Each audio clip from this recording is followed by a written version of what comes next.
নবাবগঞ্জে যৌথ বাহিনী কর্তৃক অভিযানে অবৈধ অস্ত্র উদ্ধার ও আসামি গ্রেপ্তার। MHR news.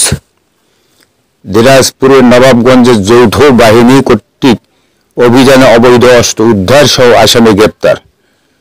সোমবার দিবাগত রাত 28/1/2025 ইং 12:30 ঘটিকা হতে রাত 3 ঘটিকা পর্যন্ত বাংলাদেশ সেনাবাহিনীর একটি টিম ও নবাবগঞ্জ থানা পুলিশের একটি টিম সহ নবাবগঞ্জ উপজেলা নির্বাহী কর্মকর্তাকে সাথে নিয়ে যৌথ বাহিনী কর্তৃক অবৈধ অস্ত্র উদ্ধার অভিযান পরিচালনা করা হয়েছে।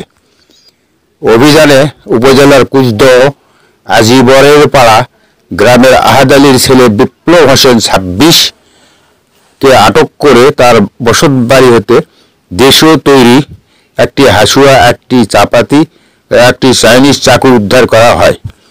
আসামিকে ব্যাপক জিজ্ঞাসাবাদে ধৃত আসামির দেখানো মতে নবাবগঞ্জ থানাধীন 9 নম্বর কুচদহ ইউনিয়নের অন্তর্গত শিবপুর গ্রামস্থ শিবপুর অ্যাগ্রো ফার্মসের ভেতরে গরুর খামার সংলগ্ন পুকুরের উত্তর পার্শ্বে আমবাগান ও বই বাগানের মধ্যবর্তী স্থানে অবস্থিত মেহগুনি গাছের গোড়ায় অনুমান 1 ফিট মাটির নিচ হইতে একটি বিদেশি 9mm পিস্তল, 11 রাউন্ড গুলি এবং একটি খালি ম্যাগাজিন উপস্থিত সাক্ষীগণের সম্মুখে উদ্ধারপূর্বক জব্দ তালিকা মোতাবেক জব্দ করা হয়।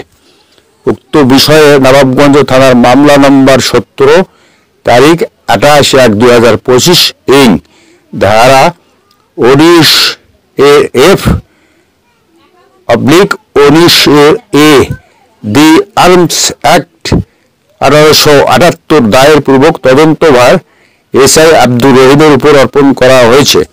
বিষয়টি নবাবগঞ্জ থানার অফিসার ইনচার্জ আব্দুল মতিন নিশ্চিত করেছেন। Press briefing MHR news.